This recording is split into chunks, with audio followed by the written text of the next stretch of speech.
மீண்டுமாய் உங்கள் யாவரையும் அன்போடு கூட வாழ்த்தி வரவேற்கிறேன். கர்த்தர் நல்லவர், சேனைகளின் கர்த்தர். இன்றைக்கு ஆகஸ்ட் 3ஆம் தேதி. அநேக பேர் காலையிலே நண்பர்களுக்கெல்லாம் வாழ்த்து அனுப்பியிருப்பீர்கள். உங்கள் யாவருக்கும் இனிய நண்பர் தின வாழ்த்துக்கள். Happy friendship day. பக்கத்தில் சொல்லுங்கள், சர்ச்சுக்கு வர ஃப்ரெண்ட்ஸுக்கெலாம் ஹாப்பி ஃப்ரெண்ட்ஷிப் டே சொல்லுங்களேன். ஆமாம், ஃப்ரெண்ட்ஸ் நிறைய பேர் சர்ச்சில் தான் நிறைய பேருக்கு நிறைய ஃப்ரெண்டு இருப்பாங்க. வேலையில் இருக்க மாட்டாங்க, படிக்கிற இடத்துல சில பேர் ஃப்ரெண்டு இருக்காது. எங்கே இருப்பாங்க ஃப்ரெண்ட்ஸ் பார்த்தா சில பேர் சர்ச்சில் இருப்பாங்க. ஃப்ரெண்ட்ஸ் நல்லது செய்கிறதுக்காக அந்த ஃப்ரெண்ட்ஸ் இருப்பாங்க. நல்ல உபதேசங்களை சொல்லக்கூடிய ஃப்ரெண்ட்ஸாக இருக்கணும். உங்கள் ஃப்ரெண்ட்ஸ் வந்து தவறும்பொழுது, ஊழியத்தில் தவறும்பொழுது, ஜபத்தில் தவறும்பொழுது நண்பர்களாக நம்ம எல்லாம் கூடி சேர்ந்து ஜபிக்கணும் அப்படின்னு அழைக்கக்கூடிய நண்பர்களாய் நீங்கள் எல்லாம் எப்பொழுதும் ஆண்டவருக்குள்ளே நிலைத்திருந்து நீர்க்கால்களின் ஓரமாய் நடப்பட்ட மரங்களாய், இலை உதிராது இருக்கிற மரங்களைப் போல தன் காலத்தில் தன் கனியை கொடுக்கிறவர்களாய் இருக்க வேண்டும் என்று ஆண்டவருக்குள்ளாக அதிகமாய் உங்களுக்காக நான் வேண்டிக் கொள்கிறேன். கர்த்தர் உங்களை ஆசீர்வதிப்பார். இன்றைய தினத்திலும், இன்றைக்கி நண்பர்கள் தினம் எனக்கு தெரியாது, என்னுடைய நண்பர் எனக்கு ஒருத்தர் விஷ் பண்ணதுனால எனக்கு அது தோணுச்சு. ஆனால் இந்த செய்தி ஏற்கனவே ஆயத்தப்படுத்தி வைத்திருந்தேன். ஆனால் அந்த செய்தியோடு கூட இந்த நண்பர்கள் தினமும் இணைகிறதை எண்ணி ஆண்டவருக்கு நான் நன்றி சொன்னேன். ஏன்னா இது ஏற்கனவே எப்போ எடுத்து வைத்த செய்தி. ஆனால் இன்றைக்கி நண்பர்கள் தினன்றது இன்றைக்கி காலையில் தான் எனக்கு தெரியும். ஆனால் கர்த்தர் இது முன்குறித்து ஏற்கனவே உங்களோடு கூட பேசும்படியாக இதை ஏற்படுத்தியிருக்கிறார். அதுக்காக நான் ஆண்டவரை துதிக்கிறேன். கிறிஸ்துவம் எல்லோரையும் ஏற்றுக்கொள்ளும் என்கிற வார்த்தையின் அடிப்படையில் தான் இன்றைக்கு ஆண்டவர் நம்மோடு பேசுகிறார். கிறிஸ்துவம் எல்லாரையும் ஏற்றுக்கொள்ளும். கிறிஸ்துவர்கள் எல்லோரையும் ஏற்றுக்கொள்ளுகிறீர்களா அப்படின்றது தான் ஆண்டவர் இன்னைக்கு உங்களோட பேச போகிறார். கிறிஸ்துவம் என்பது எல்லோரையும் ஏற்றுக்கொள்ளக்கூடியது. கிறிஸ்தவர்களாக இருக்கிற நீங்கள் எல்லோரையும் ஏற்றுக்கொள்ளுகிறீர்களா? நம்முடைய இந்திய நாடு ஒரு மத சார்பற்ற நாடு. இந்திய தேசத்தில் பல மாநிலங்கள் இருக்கிறது.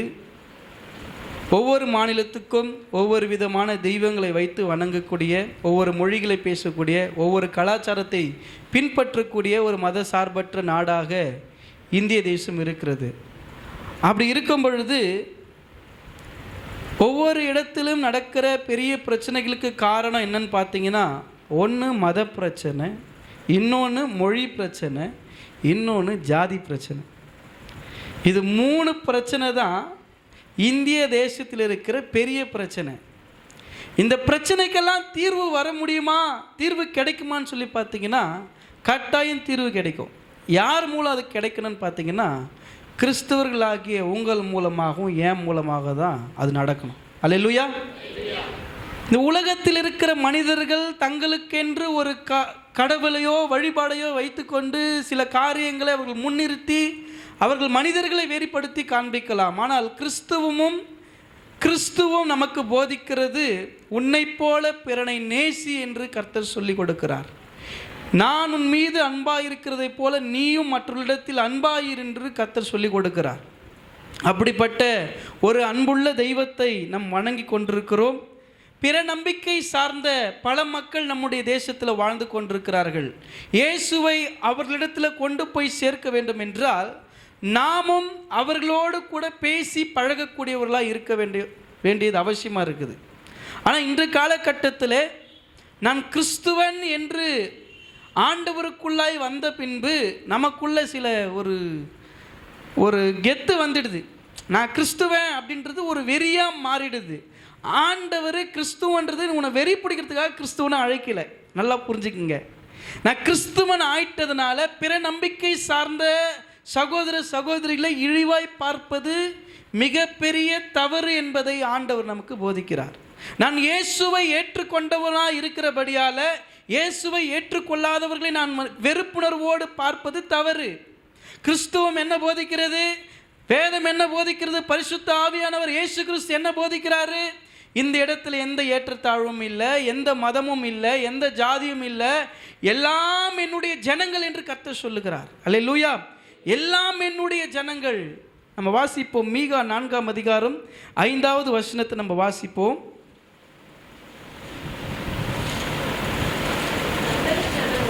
சகல ஜனங்களும், கொஞ்சம் மைக்கில் வாசிக்கிறீங்களா? சகல ஜனங்களும் தங்கள் தங்கள் தேவனுடைய நாமத்தை பற்றி கொண்டு நடப்பார்கள். நாங்களும் எங்கள் தேவனாகிய கர்த்தருடைய நாமத்தை பற்றி கொண்டு என்றென்றைக்கும் உள்ள சதா காலங்களிலும் நடப்போம். ஹல்லேலூயா. இந்த தீர்க்க தரிசன வசனம் தெளிவாய் சொல்லுகிறது, உலகத்தில் வாழ்கிற ஜனங்கள் அவர்களுக்கென்று ஒரு தெய்வங்களை உண்டாக்கி அவர்கள் அதை பற்றி கொண்டிருப்பார்கள். நாங்களோ எங்கள் ஜீவனுள்ள தேவனாகிய கர்த்தரை பற்றி கொண்டிருப்போம், முடிவு பரியந்தமும் சதா காலங்களிலும் அதையே நாம் பற்றி கொண்டிருப்போம். அல்லேலூயா. இப்போ கிறிஸ்துவ வாழ்க்கையில் நம்ம இருக்கிறோம் என்றால் எப்படி கடவுளை அறியாத பிற நம்பிக்கை சார்ந்த சகோதர சகோதரிகளை நேசிக்காமல் நீங்கள் எப்படி அவங்க இடத்துல போய் ஒரு நற்செய்தி சொல்ல முடியும்? யோசிச்சு பாருங்க. நான் உன்னை நேசிக்காமே நான் சொல்கிறத அவன் கேட்கணும்னு நினச்சா எப்படிங்க அவங்க கேட்பாங்க? நான் உங்களை நேசித்தா மட்டும்தான், அவங்கக்கிட்ட அன்பு செலுத்தினா மட்டும்தான் அவங்க உங்களை நல்லா புரிஞ்சுக்க முடியுமே. ஒரு வெறுப்புணர்வோடவே கூடவே இப்போது உதாரணத்துக்கு நான் சொல்கிறேங்க, நம்ம ஒரு பள்ளிக்கூடத்தில் படிக்கிறோன்னும் பொழுது பள்ளிக்கூடத்தில் எந்த ஏற்றத்தாழ்வும் இருக்காது, எந்த ஒரு மதங்களும் இருக்காது, எல்லா பிள்ளைகளும் சரிசமமாய் அமர்ந்து படிக்கக்கூடிய ஒரு இடம். நீ என்ன மதம், நீ என்ன மொழி, என்ன ஜாதி, நீ அங்கே யாரும் ஃப்ரெண்ட்ஸ்லாம் கேட்க மாட்டாங்க. நான் சின்ன வயசில் படிக்கும்போது என் ஃப்ரெண்ட்ஸுக்கு யாருன்னு எனக்கு தெரியாது. கடைசி வரைக்குமே நாங்கள் அதெல்லாம் பேசிக்கிறதே கிடையாது. நாங்கள்லாம் ஒற்றுமையாக இருப்போம். அவன் எங்கள் வீட்டுக்கு வந்து சாப்பிடுவான், நான் அவங்க வீட்டில் போய் சாப்பிடுவேன். அப்படிப்பட்ட ஒரு ஐக்கியம் நிறைந்த ஒரு சூழ்நிலை அப்போ இருந்தது. ஆனால் இப்போ இருக்கிற பிள்ளைங்களுக்கு, இப்போ இருக்கிற பெற்றோருங்க சில காரியங்களை சொல்லி கொடுக்குறாங்க. அதில் நான் சொல்கிறேன் பாருங்கள், கிறிஸ்துவ பிள்ளைங்க நம்மலாம் கிறிஸ்டியன்றா, அவங்க கூடலாம் பேசக்கூடாது, அவங்க கூடலாம் பழகக்கூடாது அப்படின்னு சொன்னீங்கன்னா அதுதான் பெரிய சாபமே மாறிடுது. நான் சொல்லட்டுங்களா, பிள்ளைங்க பேசி பழகும்போது தான் அவங்களுடைய நல்ல குணத்தை மற்றவங்க புரிய முடியும். உங்களுடைய வளர்ப்புன்றது எதில் தெரியுமா தெரியணும்? அவங்க பேசுகிற ஒரு ஒழுக்கமான பேச்சில் தெரியணும், அவங்க நடந்து கொள்ளுகிற நல்ல பண்பில் தெரியணும், அவங்க பழகக்கூடிய நல்ல அன்பில் தெரியணும் உங்களுடைய வளர்ப்பு என்னன்னு சொல்லிட்டு. கிறிஸ்துவன்ற ஒரு அடையாளத்தை மாத்திரம் நான் வைத்துக்கொண்டு என்னோடு கூட பழகுகிற சகோதர சகோதரிகளை நான் வேற்றுமைப்படுத்தி காண்பித்தேன் என்றால் கடவுளையே நான் வேறுபடுத்தி நிற்கக்கூடியவனாய் மாறிவிடுகிறேன். அதனால் உங்களுக்கு கர்த்தர் சொல்கிறது தெரியுமா? கிறிஸ்துவம் எல்லாருக்குமானதாக இருக்கிறது போல கிறிஸ்தவர்களாகிய நாமும் கூட எல்லாரையும் நேசிக்கக்கூடியவர்களாக இருக்க வேண்டும். நம்முடைய குடும்பத்தில் நம்ம ரட்சிக்கப்பட்டிருக்கிறோம். இங்கே இருக்கிற எத்தனை பேருடைய அப்பா அம்மா இன்னும் ரட்சிக்கப்படல? கை தூக்குங்க பார்க்கலாம். நிறைய பேர் ரட்சிக்கப்படல. எத்தனை பேருடைய சகோதர சகோதரி இன்னும் ரட்சிக்கப்படலை? கை தூக்க வேணாம்.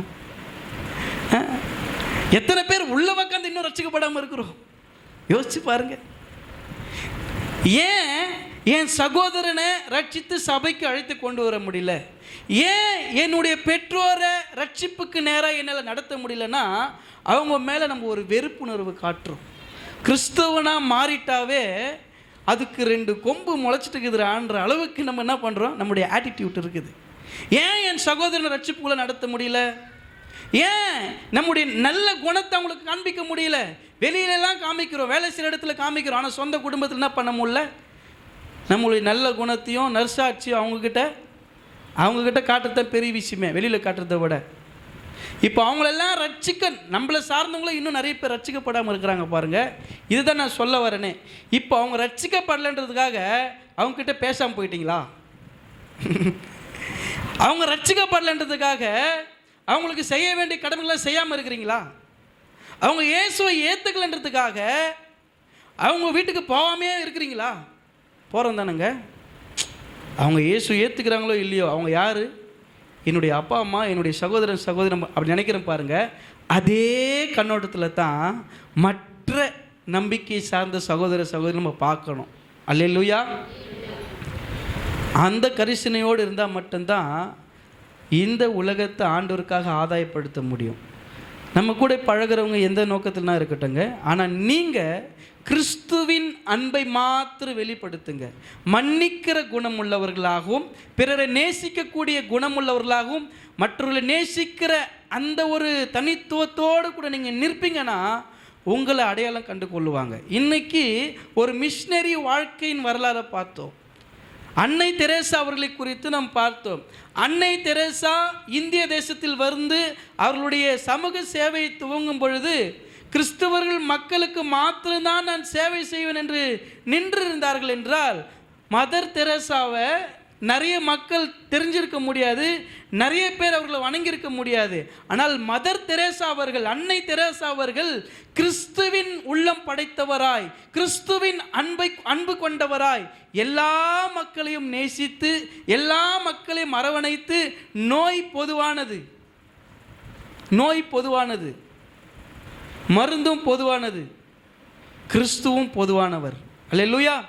இது எந்த ஒரு மதத்தை கொண்டாட வேண்டிய ஒரு காரியம் அல்ல என்பதை அன்னை தெரேசா அவர்கள் உணர்ந்தார்கள். ஒரு மனித விமானம் நம்மளுக்குள்ள ஒரு மனித நேயமே இல்லாமல் நம்ம நடந்துட்டு இருக்கிறோன்னா, அன்பு இல்லாதவன் தேவனை அறியான். அல்லேலூயா. என்கிட்ட அன்பே இல்லை, என் சகோதரனிடத்தில் அன்பு செலுத்த முடியல, என் பெற்றோரிடத்தில் அன்பு செலுத்த முடியல, உலகத்தில் இருக்கிற பிற நம்பிக்கை சார்ந்த சகோதரனையெல்லாம் நேசிக்க முடியல, அவங்கள பார்த்தா ஒரு காழ்ப்புணர்வோடு பார்க்குறேன், நவோ நான் தான் பரிசுத்தவான் மாதிரி அப்படியே வானத்துலேருந்து நேராக ஆண்டவர் ஏணி வச்சு போப்பான்னு அமிச்ச மாதிரியும் அப்படியே ஜொலிச்சுன்னுக்குறோம். நம்ம இங்கே தாங்க பிறந்து வளர்ந்தோம், இந்த ஊரில் தான் பிறந்து வளர்ந்தோம், இங்கே தானே பிறந்து வளர்ந்தோம் சொல்லுவாங்க. நீங்கள் யாருன்னா போய்க்க அப்படியே வானத்துலேருந்து குடிச்சிட்ட மாதிரி ஆண்டு கிடக்குறான்னு சொல்லிக்கிறாங்களா இல்லையா? சர்ச்சுக்கு போனாலும் போது நான் தையத்தக்கன்னு குச்சினுக்குது. இது சர்ச்சுக்கு போனாலும் போச்சு, அது அட்டகாசம் தாங்க அப்படி கிடையாதுங்க. சாட்சி இங்கே இருந்த அந்த அம்மா ஆண்டவருக்குள்ளாக போனாங்க பாருங்க. அவங்க ரொம்ப கோபக்காரர், ரொம்ப கெட்ட வார்த்தைங்களை பேசிகிட்டு இருப்பாங்க, ரொம்ப இழிவாக பேசுவாங்க. ஆனால் இன்றைக்கி பாருங்கள் அந்த அம்மா எவ்வளோ சாட்சியாக மாறி அதுவாக இவ்வளோ அமைதியாக இருக்குது. அந்த ஆண்டவர் இந்த அம்மாவை இப்படி மாற்றிட்டு இருக்கிறாரு. இது கோபமாக தானே இது முகத்தை பார்த்துருப்போம், இந்த அம்மா ரொம்ப அன்பாக பேசுதே. அந்த அன்புள்ள தெய்வம் அந்த அம்மாவை அன்பாக மாற்றிட்டாருன்றது தான் சாட்சி. அல்லேலூயா. அப்படிப்பட்ட ஒரு வாழ்க்கையை வாழும்படி தான் நம்ம அழைக்கப்பட்டிருக்கிறோம். சபைக்கு வருகிற நம்மளை மற்றவங்க பார்க்கும் பொழுது உங்களை பார்த்தா ஒரு சிரிப்பு வரணும். என்னத்துக்கு சிரிப்பு வரணும்? நல்ல குணம் உள்ளவர்கள், ரொம்ப அன்பானவர்கள், உங்ககிட்ட மனசு விட்டு பேசணும்னு நினைக்கணும். உங்களை பார்த்த உடனே மூஞ்சி திருப்பின்னு போகிறாங்கன்னா நம்ம நடக்க எப்படி இது பார்த்துக்குங்க. அப்படி இருந்தால் இப்போ இல்லை, எந்த காலத்துக்குமே நெமிலி ஆண்டுக்கு சொந்தமாக்க முடியாது சார். நெமிலி இயேசுக்கு சொந்தமாக்குன்னா நம்ம சகோதரன் கடவுள் அறியாமல் இருக்கிறான்னா அவனுடைய நம்பிக்கையை நீ குறை சொல்லக்கூடாது. அவன் எப்படின்னா இருக்கட்டும், அவன் ஆண்டவர் அறியாதவங்க, அவங்ககிட்ட போய் அவன் நம்பிக்கையை நீ இழிவுபடுத்தி பேசுனா அவனுக்கு கோபம் வர செய்யும். நீ வணங்குற ஆண்டவர் எப்படிப்பட்டவர் என்பதை உன் குணத்தில் நீ காண்பிச்சுன்னா அவனும் பிரயாசப்படுவான். இந்த மனிதன் இப்படி இருக்கிறாருன்னா அதுக்கு காரணம் அவர் வணங்குற ஆண்டவர், நானும் அப்படி மாறணும்னு நினைக்கணும். அல்லேலூயா. இப்படி தான் மதர் தெரேசாவை எல்லாருக்குமே பிடிக்குங்க. கடவுள் அறியாதவங்க கிட்ட போய் கேளுங்க. நீ வேணால் சர்ச்சு மூஞ்சி போய் ரோட்டில் நின்று இன்டர்வியூ எடுக்கலாம். மதர் தெரேசா தெரியுமான்னு கேளுங்க. நல்லா தெரியுமே, வெள்ளை துணி போட்டு வயசான ஆயா ஒன்று இருக்குமே, எல்லாருக்கும் அந்த ஆயா நிறைய சேவை செஞ்சு. மதர் தெரேசா யாருக்குங்க தெரியாது? எத்தனை குழந்தைங்க யார் பெற்ற பிள்ளைகளையோ தாம் பிள்ளையாக வளர்த்து வாழ்நாள் முழுவதுமே கர்த்தருடைய அறப்பணியாக ஏற்றுக்கொண்டு வாழ்ந்தவர் தான் அன்னை தெரேசா அவர்கள். கிறிஸ்துவின் அன்பை இந்த உலகத்துக்கு எடுத்து காட்டி கொல்கத்தா பட்டணத்தில் ஆயிரக்கணக்கான லட்சக்கணக்கான மக்களை கிறிஸ்துவின் பாதையில அன்பின் நெறியில அரவணைத்தவர்கள் தான். அவர்களும் இதே உலகத்தில் பிறந்து வளர்ந்தவர்கள் தான். தரிசனத்தோடு வாழ்ந்தார்கள், கிறிஸ்துவின் அன்பை வெளிப்படுத்தினார்கள். அயல் நாட்டிலிருந்து மிஷினரிகள் இந்திய தேசத்துக்கு, தமிழ்நாட்டிற்கு, வேலூர் பட்டணத்துக்கு, ராணிப்பேட்டை மாவட்டத்துக்கு வரலன்னா இயேசு நம்மளுக்கு யார் காண்பிச்சிருக்க முடியும்? அவங்க கிறிஸ்துவின் அன்பை அவங்கள பார்த்தோம். பசியாக இருக்கும்போது உணவு கொடுத்தாங்க, நல்ல உடை இல்லாத போது அவன் வஸ்திரத்தை கழட்டி கொடுத்தான். கோட்டு ஷூட்டு போட்டுக்க, எனக்கு ஈக்குவலாக இரு. படிப்பை கொடுக்குறாங்க, மருத்துவத்தை கொடுக்குறாங்க, நல்ல சாலை வசதிகள், மின்சார விளக்குகள், இது எல்லாவற்றையும் கொடுத்து இயேசுவை வெளிச்சமாய் அவர்கள் காண்பித்தார்கள். அவங்க எங்கேயும் போய் மதம்லாம் மாற்றலை. அன்னை தெரசா போய் யாருன்னா கன்வெர்ட் பண்ணாங்களா? யாரையும் கன்வெர்ட் பண்ணல. அவங்க அன்பால் அரவணைக்கப்பட்டு அவங்களா ஆண்டவரை ஏற்றுக்கொண்டவர்கள் தான் அதிகம். எங்கே போய் யாரையும் கன்வெர்ட் பண்ணல. நம்ம கன்வெர்ட் பண்ண நினைக்காதீங்க யாரையும். கிறிஸ்துவர்களாய் மதம் மாற்ற வேண்டும் என்று நினைப்பது நம்முடைய நோக்கம் அல்ல. நம்முடைய நோக்கம் என்ன தெரியுமா? கிறிஸ்துவர்களாய் அவர்கள் கிறிஸ்துவின் அன்பினால் மனம் மாற்றப்பட்டவர்களாய் சபைக்கு வர வேண்டும் என்பது நம்முடைய நோக்கமாக இருக்கணும். அல்லேலூயா. அவங்க தான் நல்ல ஒரு புரிந்து கொள்ளுதலோடு கூட இருக்கக்கூடியங்க. நான் என்ன பேசுகிறேன் உங்களுக்கு புரியுதுங்களாங்க? நான் பேசுகிறேன் புரியுதா? தமிழில் பேசின புரியல. நான் சொல்கிறேன் பாருங்கள். நம்ம வீட்டாண்ட நிறைய பேர் இருக்கிறாங்க பாருங்கள், கடவுளை அறியாத சகோதர சகோதரிகள் இருக்கிறாங்க. அவங்க வணங்குறதான நம்பிக்கையை குறை சொல்வதற்கோ அவங்களை தாழ்த்தி பேசுவதற்கோ நமக்கு உரிமை கொடுக்கப்படலை. மாறாக நமக்கு என்ன கொடுக்கப்பட்டிருக்குதுன்னா, இயேசுவின் அன்பு என்னில் இருக்கிறதுனால இயேசுவின் அன்பை அவனிடத்தில் வெளிப்படுத்தினா போதும். அந்த அன்பை புரிஞ்சுக்கிட்டு அவன் ஆண்டவரை ஏற்றுக்கொள்வானோ தவிர நம்ம போயிட்டு சர்ச்சுக்கு வா வா வா வான்னு இழுக்கவே வேணாம். உன்னுடைய அன்பு நீ செய்கிற இரக்கமான உன்னுடைய குணம், கிறிஸ்துவின் அன்பை உங்களில் பார்த்துட்டாங்கன்னாவே உங்கள் கூட வந்துடுவாங்க. அல்லேலூயா. இன்றைக்கி நிறைய பேர் கிறிஸ்துவின் அன்பு காண்பிக்க முடியல. ஒரு 3 காரியத்தை மாத்திரம் சொல்கிறேன் பாருங்க. கிறிஸ்துவம் என்பது வேறுபாடின்றி எல்லாரையும் ஏற்றுக்கொள்ளக்கூடியதாக இருக்கிறது. அதுக்கு ஆதாரமாக தான் 2ஆம் வேத பாடம் நம்ம வாசித்தோம். அப்போஸ்தலர் 10ஆம் அதிகாரம் 9-16 வரைக்கும் வாசிக்கப்பட்டது. அந்த காலகட்டத்தில் யூதர்கள் மத்தியில் பரவலாய் பேசப்பட்ட ஒரு காரியம், மீட்பின் நற்செய்தியும் யூதர்களுக்கு மட்டும்தான் அப்படின்ற எண்ணத்தில் அவங்க வாழ்ந்துட்டு இருந்தாங்க. நம்மள மாதிரின்னு வச்சுங்க. எப்படிங்க? நம்மள மாதிரி மீட்பின் நற்செய்தியும் யாருக்கு மாத்திரம்? நம்மள அப்படி தான் நினைக்கிறோம். கிறிஸ்துவின் நற்செய்தியும் கிறிஸ்துவுக்கு மட்டும்தான் நினைக்கிறோம். அப்படி அல்ல. இங்கே மீட்பின் நற்செய்தியும் யூதர்களுக்கு மட்டும்தான் என்கிற ஒரு கோட்பாடு யூத கலாச்சாரத்தில் இருந்தது. அவர்கள் எல்லாம் அதை நம்பினாங்க. எல்லா சீஷர்களும் அதை தான் யோசிச்சுட்டு இருக்கிறாங்க. இயேசுக்கிட்ட இருந்த 12 சீஷருமே மீட்பின் நற்செய்தி யாருக்கு? யூதர்களாகி நமக்கு மட்டும்தான் அப்படின்னு அவங்க யோசிச்சுட்டு இருந்தாங்க. அப்போ தான் ஆண்டவர் என்ன பண்ணுறாரு? ஒரு தரிசனத்தை கொடுக்குறார். சீமோன் பேதுருக்கு ஒரு தரிசனம் வருகிறது. நம்ம அந்த வசனத்தை வாசிப்போம். அப்போஸ்தலர் 10ஆம் அதிகாரம், மைக்கில் வாசிங்க, 9வது வசனம். மறுநாளிலே அவர்கள் பிரயாணப்பட்டு அந்த பட்டணத்துக்கு சமீபித்து வருகையில் பேதுரு 6ஆம் மணி நேரத்திலே ஜெபம் பண்ணும்படி மேல் வீட்டில் ஏறினான். அவன் மிகுந்த பசியடைந்து சாப்பிட மனதாயிருந்தான். அதற்கு அவர்கள் ஆயத்தம் பண்ணுகையில் அவன் ஞான திருஷ்டி அடைந்து வானம் திறந்திருக்கிறதாகவும் 4 முனைகளும் கட்டப்பட்ட பெரிய துப்பட்டியை போல ஒரு விதமான கூடு தன்னிடத்தில் இறங்கி தரையில் விடப்பட்டிருக்கிறதாகவும் அதிலே பூமியில் உள்ள சகலவிதமான 4 கால் ஜீவன்களும் காட்டு மிருகங்களும் ஊரும் பிராணிகளும் ஆகாயத்து பறவைகளும் இருக்கிறதாகவும் கண்டான். அல்லாமலும் பேதுருவே எழுந்திரு அடித்து புசி என்று அவனுக்கு சொல்லும் ஒரு சத்தம் உண்டாயிற்று. அல்லேலூயா. சீமோன் பேதுரு நல்ல மிகுந்த பசியில் இருக்கிறாருங்க. பசியாய் இருக்கும் பொழுது அப்படியே ஒரு ஞான திருஷ்டி வருது. இப்போ நீங்கள் பசியாக இருக்கிறீங்கன்னா அப்படியே கண்ணை மூணுங்கன்னா உங்களுக்கு அப்படியே வந்து இறங்கும் பாருங்கள். அப்படியே அந்த என்னது அந்த கீழியா ஆற்றண்டையில் அப்படியே உக்காந்துட்டு இருக்கும்போது காக்கா கிட்ட கர்த்தர் கறி கொடுத்து அனுப்பிச்சாரே, எனக்கும் இந்த ஆலயம் முடியும் பொழுது எனக்கு கறி கொடுத்து அனுப்புவாராம். நம்ம கண்ணு அப்படியே இப்போ பசி உங்களுக்கு வயிற்று கிள்ளுதுன்னு வச்சுங்களேன், கண்ணை முன்னிங்கன்னா இட்லி கறி குழம்புலாம் வரும் பாருங்கள், அப்படியே மிதந்துட்டு வரும்.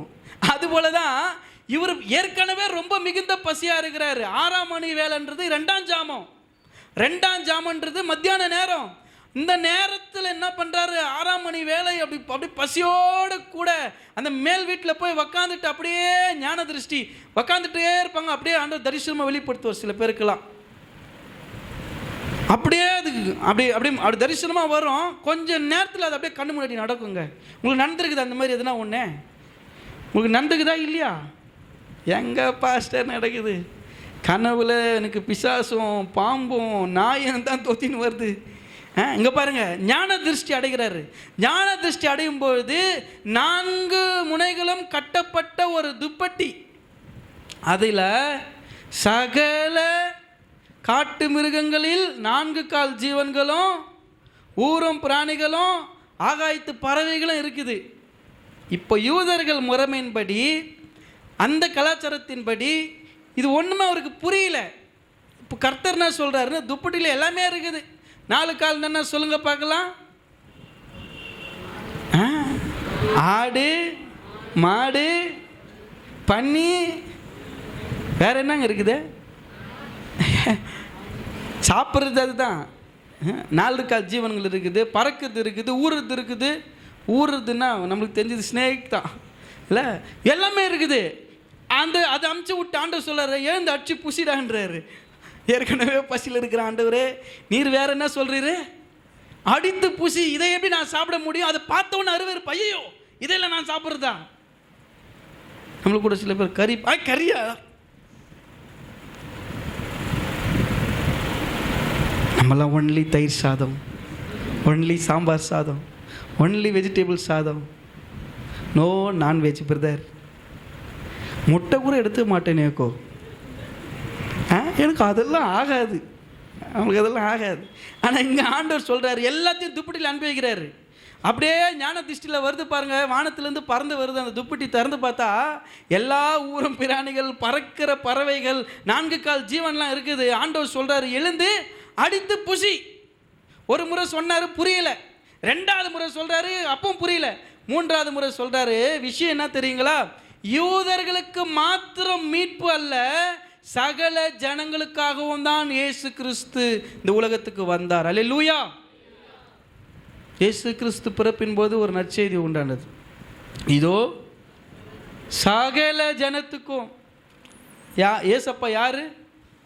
சகல ஜனத்துக்கும் நற்செய்தினா இயேசு கிறிஸ்து சகல ஜனத்துக்கும் ஆனவர், இந்த உலகத்தில் இருக்கிற எல்லாருக்கும் ஆனவர். அவரை ஒரு வட்டத்தில் நீங்கள் நிற்க வைக்க முடியாது, நீங்கள் இங்கே அவரை பிடிச்சி வைக்க முடியாது. அவர் எல்லாரையும் நேசிக்கக்கூடிய ஆண்டவர். நான் கிறிஸ்துவனாக இருக்கிறதுனால என்னை மட்டும் நேசிக்கிறது கிடையாது, கிறிஸ்துவை அறியாமல் இருக்கிற என் சகோதரனை அவர் நேசிக்கக்கூடியவர்.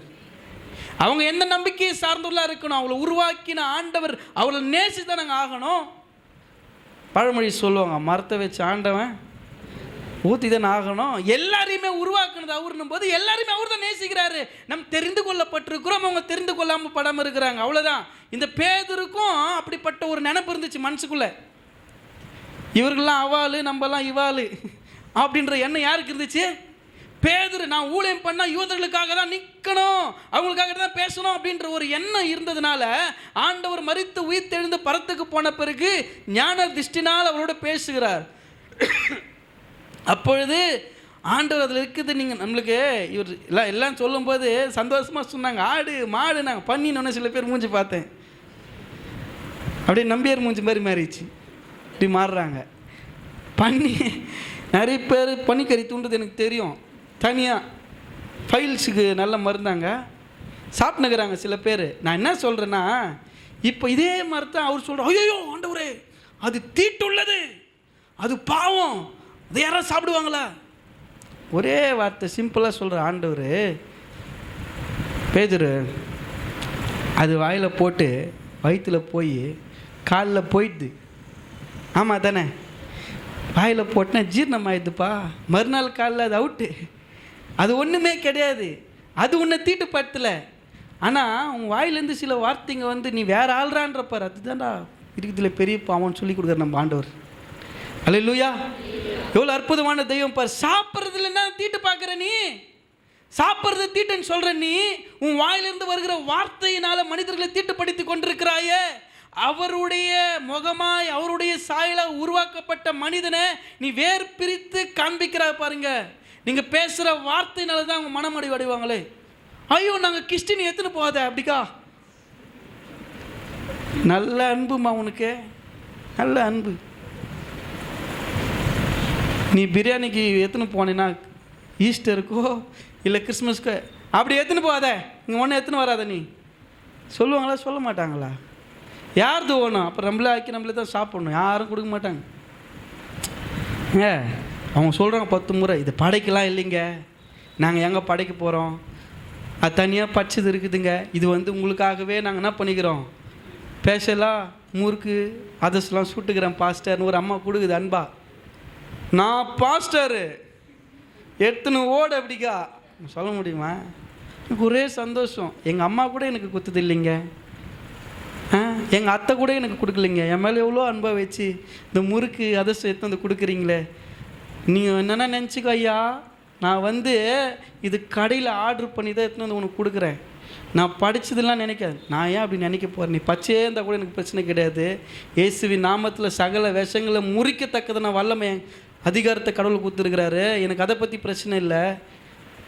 சாதாரணமான ஒரு முறுக்கு அதிர்சம் அந்த அம்மாவுக்கு பாருங்கள் ஆண்டவர் மேலே பெரிய அன்பு வந்துச்சு. நான் வந்துடுறேன் பாஸ்டர் கோயிலுக்கு, எத்தனையோ கிறிஸ்டின் கொடுத்தா அவங்கெல்லாம் வானான்னு சொல்லிட்டாங்க, நீ பாஸ்டராக இருந்துக்குன்னு கொடுத்த உடனே வாங்கி என் எதிர்க்காக சாப்பிட்டு எனக்கு குறு கூத்தியே அப்படின்னு அந்த அம்மாவுக்குள்ள ஒரு பெரிய சந்தோஷங்க. என்ன ஊழியத்துக்கு அழைக்கப்பட்ட இடம் அப்படிப்பட்ட இடம். திருவேற்காடுன்றது பயங்கரமான விக்கிரகங்கள் நிறைந்த ஒரு இடங்க. அந்த இடத்துல ஊழியத்துக்கு அழைக்கப்பட்டேன். நான் ஜெபம் பண்ணதை புறஜாதிகள் மத்தியில் என்னை கொண்டு போங்க ஆண்டவரே ஊழியத்துக்காரன்னு கேட்டேன். அப்படி தான் கொண்டு போனார். நான் அங்கே போய் நின்று ஊழியம் பண்ண பாருங்கள், அந்த மக்கள் எல்லாம் கடவுள் அறியாதவர்கள். நீங்கள் நம்மளாம் ஃபஸ்ட் ஜென்ரேஷனால் உட்காந்துக்கிறாங்க, ஒரு ஜென்ரேஷனே கிடையாது, புதுசாக ஒவ்வொருத்தரும் புது மேனுஃபேக்சராக அப்படியே கர்த்தர் ரட்சிக்கிறாரு. ஒரே ஒரு முறுக்கு அதிர்ஷ்டத்தினால அந்த அம்மா கோயிலுக்கு வந்து ஞானஸ்தானம் ஏற்றுக்குச்சுங்க. நான் கண்டி அதை நிராகரிச்சுட்டு இருந்தேன்னா எல்லா கிறிஸ்டினும் அப்படி தான். அவங்க அன்பாக கொடுக்குறாங்க, நீ வாங்கி வச்சுக்கோ, இல்லை தூக்கி கூற போடாது, உன் விருப்பம். ஆனால் ஒருத்தர் உங்கள் மேலே இருக்கிற அன்பில் கொண்டு வந்து கொடுக்குறது தூக்கி விசிறடி ஷவுட்டி அடி பிசாஸ் போ. ஐயோ நான் வைராக்கியம் அப்படியே பா சாமி ஆண்டவரே உன் வைராக்கியத்தை பார்த்து அப்படியே பரலோக்கம் எழுந்து கை தட்டு ஆட்டோட very good very good very good. என்ன அவர் அப்படி பண்ணாமல் இருந்தால் போதுன்னு நினைக்கிறேன் நான். ஏங்க ஏண்டா பையா அன்பாக இருக்க தானே சொல்லி கொடுத்தேன் உனக்கு. அவனை நேசிக்க மாட்டேற, அவங்ககிட்ட பேச மாட்டேற, பழக மாட்டேற, நீ தான் நேசிக்க மாட்டேற. அவனாவது ஏதோ ஒரு வழியில் வந்து உங்ககிட்ட பேசணும்னு நினைக்கிறான், அப்படியாவது பேசி பழகி என் அன்பை வெளிப்படுத்துவன்னு பார்த்தா இங்கே தானே உன் வைரக்கம் இயேசுவின் நாமத்தை போ சபிக்கிறேன் போ. என்ன இது? அவன் அப்படியே தொத்தி விடுறது, போ போ போ போ பொல்லாத ஆவி, தண்ணி ஊற்றி கழுவி விடு, பொல்லாத பிசாசு வந்து போச்சு. மனுஷங்க அவரு ஏசு தேடி தேடி போனார் பிசாசுங்களே. சுடுகாட்டுக்கு போகிறாரு ஒரு நாள் போகிறாரு. அந்த வழியில் பார்த்தா சுடுகாடு இருக்குது. சுடுகாட்டில் ஒருத்தர் என்ன பண்ணுறான், கல் தவணை அடிச்சுன்னுக்கிறான், உடம்பெல்லாம் அடிச்சுன்னு ரத்தம் வருது. யாரா இவன் முன்னாடா செங்கலில் கட்டி போட்டுக்கிறாங்க, அடிச்சுன்னு ரத்தம் வருது. அதுக்கு நல்லா தெரியுது யாரா. ஐயோ நீங்கள் அங்கே வந்த அப்படின்னு கேட்குது. அவர் ஒரே வார்த்தை சொன்னார், இவனை ஏன் இவ்வளோ துன்பப்படுத்தினுக்கிற, பேசாமல் விட்டு போயிடுச்சு அமைதி, அவ்வளோதாங்க. ஆண்டவர் வந்து அப்படி கட்டப்பட்டவங்களெல்லாம் தேடி தேடி போய் விடுதலை கொடுத்து மந்தியில் சேர்த்தாரு. நம்ம சேர வர்றது கூட என்ன பண்ணுறோம், நோவோ ரொம்ப அப்படியே ஹோலி ஸ்பிரிட்டில் நிறைஞ்சு அப்படியே பரலோகத்துக்கு இப்படின்ற அப்படியே ட்ரெஸ்லாம் அப்படியே மேலே போகிற மாதிரி போ. எங்கே யார் உங்களுக்கு கற்றுக்குது போன்றது? நேசிங்க, ஃபஸ்ட்டு நேசிங்க. நேசிக்கிறதே கிடையாது. நீங்கள் யாரை நேசிக்கிறீங்க? ஒவ்வொரு வீட்டு பக்கத்து வீட்டில் வந்து கேட்குறேன், நீங்கள் என்ன நேசிக்கிறீங்கன்னு நல்லா தெரியும். இங்கே பாருங்க பேதுருக்கு அவர் அப்படி தான், நான் யூதர் நான் யூதர் நான் யூதர். தம்பி யூதராக இருந்தாலும் பரலோகத்துக்கு வர முடியாது. ஆண்டவர் தெளிவாக சொல்கிறாரு, மனிதனிடத்தில் உன்னை போலவே தான் நான் அவனை உருவாக்கி வச்சிருக்கிறேன். நீ என்னை அறிந்திருக்கிற, அவன் அறியாமல் இருக்கிறான். உனக்கு எப்படி நீ அறியப்படுத்தினா உனக்குள்ள இருக்க